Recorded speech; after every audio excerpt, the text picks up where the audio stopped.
رسول الله لا إله إلا الله محمد رسول الله لا إله إلا الله محمد رسول الله. صحابی نے پوچھا یا رسول اللہ میں اپنے اخلاق میں جو ایکسیلنسی پیدا کروں تو اس ایکسیلنسی کا سب سے زیادہ مستحق کون ہے؟ یعنی سب سے زیادہ میٹھے انداز سے بات میں کس سے کروں؟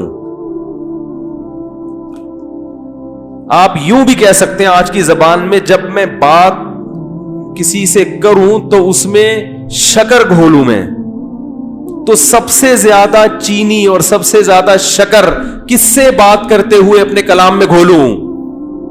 بات آ رہی ہے سمجھ میں؟ آپ صلی اللہ علیہ وسلم نے فرمایا امک، پوری کائنات میں سب سے میٹھے انداز سے اگر تم نے بات کرنی ہے تو سب سے زیادہ رائٹ یہ کس کا ہے؟ تمہاری، بولو نا، ماں کا.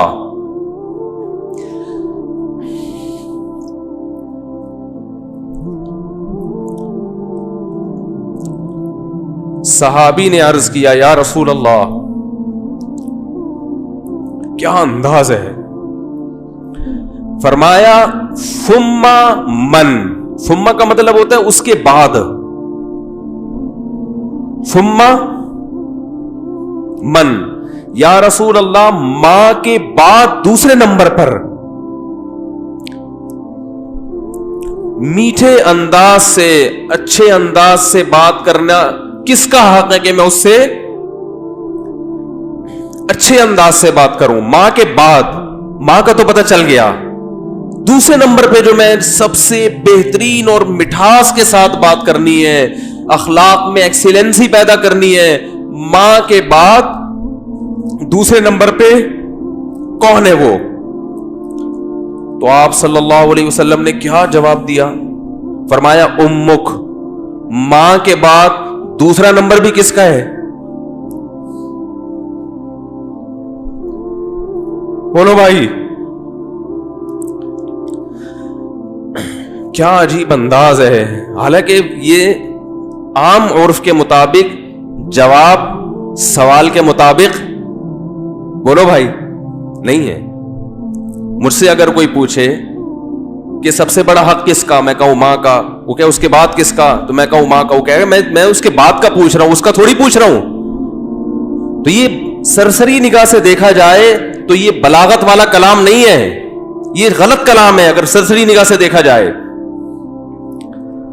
کیونکہ ہم پوچھ رہے ہیں کہ اس کے بعد. ماں تو پتہ چل گیا، ماں کے بعد اس کے علاوہ بتائیں آپ. لیکن نبی دوبارہ کس کا نام لے رہے ہیں؟ یہ سرسری نظر میں یہ کلام بلیغ نہیں ہے، لیکن حقیقت میں یہ بلاغت کے اعلی معیار پہ پہنچا ہوا کلام ہے. کیونکہ بات کو دل میں اتارنے کا اس سے بہتر طریقہ نہیں ہو سکتا تھا کہ ماں کے بعد دوسرا نمبر بھی کس کا ہے؟ ماں کا. اس کا مطلب کیا ہے کہ ماں کے بعد اگر تم یہ سمجھتے ہو کہ کسی سے بہت ہی میٹھے انداز میں بات کرنی ہے تو یہ حق دوبارہ ماں کو دے دو. دوبارہ کس کو دے دو؟ صحابی نے پھر پوچھا یا رسول اللہ ثم من. دیکھو صحابی کا انداز بھی کیا ہے. وہ چونکہ ان کو یہ تھا کہ مجھے ماں کے علاوہ اب چاہیے کہ کون ہے، اور نبی نے دوبارہ کس کا نام لے لیا؟ ماں کا. لہذا صحابی نے پھر اپنے سوال کو ریپیٹ کیا، کیونکہ وہ یہ سمجھتے تھے کہ مجھے میرے سوال کا جواب نہیں ملا. تو انہوں نے تیسری دفعہ پوچھا یا رسول اللہ ثم من. یا رسول اللہ تیسرے نمبر پہ کون ہے؟ تو آپ صلی اللہ علیہ وسلم نے فرمایا امک.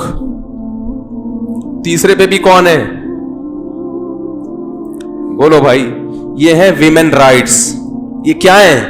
یہ جو بے شرم لوگ حقوق نسواں اور عورتوں کے حقوق کے نام پہ الو بنا رہے ہیں نا، ان کی باتوں میں مت آیا کرو. ان کا مقصد صرف عورت کو کپڑوں سے آزاد کرنا ہے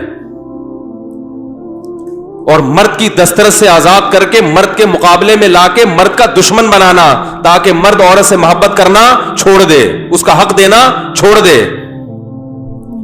تمہیں اسلام نے عورت کے جو حقوق بیان کیے ہیں, اس کے بعد ہمیں کسی اور سے عورت کے حقوق کو سمجھنے کی ضرورت نہیں ہے. ہمیں کسی لبرل سے, کسی حکومت سے, کسی ویمن رائٹ سے, کسی سے ہمیں سمجھنے کی ضرورت نہیں ہے. ہمیں اسلام نے بتا دیا ہے کہ ماں کے روپ میں عورت کا کیا حق ہے, بیوی کے روپ میں عورت کا کیا حق ہے, کہ بیٹی کے روپ میں عورت کا کیا حق ہے, بہن کے روپ میں عورت کا کیا حق ہے. اور یہ جو لبرل لوگ ہیں یہ صرف گرل فرینڈ کے حقوق جانتے ہیں, گرل فرینڈ سسٹم معاشرے میں لانا چاہتے ہیں, تمہیں درندہ بنانا چاہتے ہیں, تمہیں زانی بنانا چاہتے ہیں, تمہیں بدکار بنانا چاہتے ہیں. ان کا کوئی فیملی سسٹم نہیں ہے. جو قوم نکاح کی قائل نہ ہو ان کے ہاں ماں بہن بیٹیاں ہوتی ہیں. ماں بہن بیٹی, بھابھی, چچی, خالہ, ممانی, مامی, پھپھی, یہ رشتے تو شادی بیاہ کے نتیجے میں وجود میں آتے ہیں. اولاد ہوتی ہے تو یہ رشتے وجود میں آتے ہیں. پھر ان رشتوں کا پاس رکھنے کا حکم دیا گیا ہے. جن قوموں میں ہر رشتے ہی نہیں ہے تم ان سے سیکھ رہے ہو کہ عورت کے حقوق ہمیں بتاؤ. تو آپ صلی اللہ علیہ وسلم نے کیا فرمایا؟ تیسرے نمبر پہ کس کا حق ہے؟ بولو بھائی. ماں کا. پھر صحابی نے پوچھا ثم من. اس کے صحابی بھی پوچھتے جا رہے ہیں, دیکھو رک نہیں رہے, کیونکہ ان کے سوال کا جواب مل نہیں رہا کہ یا رسول اللہ آپ ماں کا تذکرہ ختم کریں گے تو پتہ چلے گا کہ ماں کے بعد کس کا حق ہے. تو آپ صلی اللہ علیہ وسلم نے ارشاد فرمایا ثم ابوک. چوتھے نمبر پہ کون ہے؟ باپ. پوری کائنات میں اگر آپ کسی سے نرم انداز سے بات کرتے ہیں, میٹھے لب و لہجے میں بات کرتے ہیں, بہت سے لوگ ہیں جن سے آپ بہت نرم انداز میں بات کرتے ہیں. اپنے باس سے آپ سر کہہ کے بات کرتے کہ نہیں کرتے؟ کبھی آپ نے دیکھا کہ اس نے تھوڑا سا سختی کی ہو, آپ نے آنکھیں ماتھے پہ رکھ لی ہوں؟ کبھی دیکھا آپ نے؟ ہے بھائی. ایک فوجی اپنے آفیسر کے سامنے کیسے بات کرتا ہے؟ آپ نے دیکھا کبھی وہ ابے تبے سے بات کر رہا ہو؟ ہیں میں کسی کی نہیں سنتا, میری اپنا لائف سٹائل ہے, سر مجھے زیادہ آرڈر نہ دیا کرو. کبھی دیکھا آپ نے ایسے سٹائل میں بات کر رہا ہو؟ سر یہ جو آپ ہر وقت کی نصیحتیں کرتے ہیں مجھے سمجھ میں نہیں آتی. آفیسرز کر رہے ہوتے ہیں نا, فوج میں چونکہ زیادہ احترام ہے اس لیے میں ان کی مثال دے رہا ہوں. ایک بریگیڈیئر آیا اور ایک عام فوجی کو سمجھا رہا ہے کہ یہ کیا کرو, یہ کیا کرو. وہ جواب میں کبھی دیکھا کہ سر یہ زیادہ نصیحتیں مجھے اچھی, بولو نا سر مجھے نہیں اچھی لگتی زیادہ ہر وقت کی نصیحتیں. حالانکہ وہ آفیسر اس کو تنخواہ نہیں دے رہا, تنخواہ اس کو گورنمنٹ دے رہی ہے. اس آفیسر کے اس پر احسانات نہیں ہے, صرف ایک ڈسپلن کو برقرار رکھنے کے لیے آرڈر دیا ہے کہ تمیز سے بات کرو.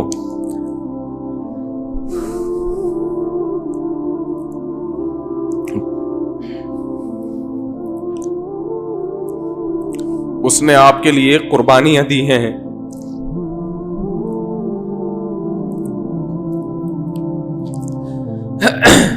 وہ آپ کے لیے لوگوں سے لڑا ہے. لڑتے ہیں کہ نہیں لڑتے؟ بھائی میرے بیٹے کو گالی دی کیوں تو نے؟ وہ یہ چاہتا ہے کہ آپ اس سے بھی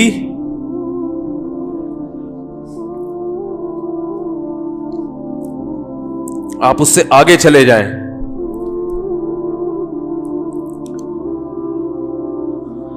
آپ کی ماں نے جو آپ کو بچپن میں محبت سے پالا عزت کے ساتھ, تو ماں کو یہ شیلٹر کس نے دیا ہے بھائی؟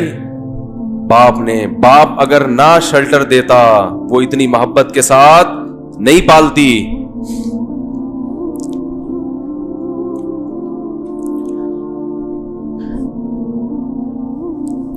یہ ٹاپک مجھے چینج کرنا پڑے گا, میری میٹر جو ہے نا شارٹ ہو جاتا ہے, بولا نہیں جاتا اس ٹاپک پر.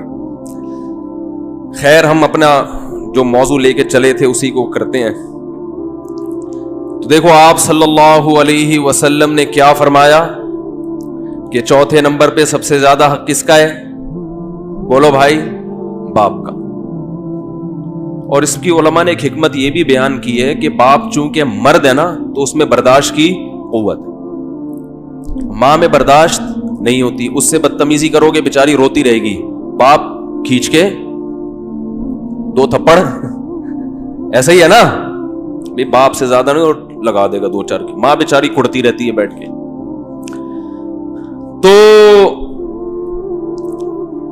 تو میں مثال دیتا ہوں کہ ایئر ہوسٹس سے اخلاق سیکھا کرو.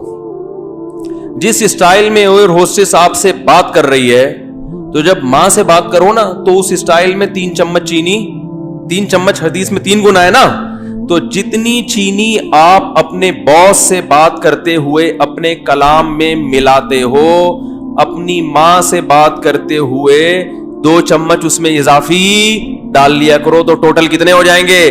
3 چمچ ہو جائیں گے. اتنا میٹھا کلام ہونا چاہیے کس سے بات کرتے ہوئے؟